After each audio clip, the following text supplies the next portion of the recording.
Qarabağın Hadrutuna köçürük. Evimiz artıq məlum olduğuna görə başladıq evimiz üçün mebellər seçməyə. Evləndiyim zaman heç bir mebel gətirməmişdim. Ona görə cehizimi almaq bu günə nəsib oldu. İlk olaraq divan seçimim bu gördüyünüz möhtəşəm Karışnevi künc divan oldu. Otaqlarımız hədsiz böyükdü. Onun üçün də düşündük ki, bu daha mükəmməl olur. Sonra isə keçid etdiyim mətbəx üçün bu möhtəşəm stolu götürdüm. Həmçinin qonaq otağı üçün isə seçimim bu dəst oldu.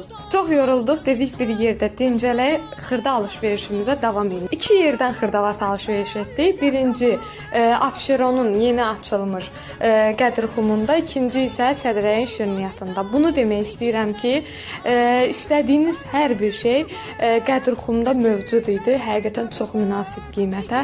Yəni hətta şirniyyatda onun 2 qatını satırdılar. Yenə də bəzi şeyləri oradan almadıq ki, bahadır, gəldik şirniyyatda baxdıq, gördük ki, yox, elə ən münasib yer oradır. Yenə də oradan qayıdıb alış-verişimizi tamamlayıb döndük evimizə. Hazırlıqlar davam edir. Köçümüzün getməsi üçün 4 günümüz var. Instagram səhifəmdə köçə necə hazırlaşırıq bu barədə hekayələr paylaşıram, mütləq girib izləyin. YouTube səhifəmizdə isə bu alış-verişimi, həmçinin nələr nə qədər tutaqda YouTube və Instagram səhifəmizi qeyd edəcəm, istəsəniz baxa bilərsiniz. Qarabağa köç və Qarabağdakı həyatımızı izləmək istəyirsinizsə səhifəmizi izləməyi unutmayın.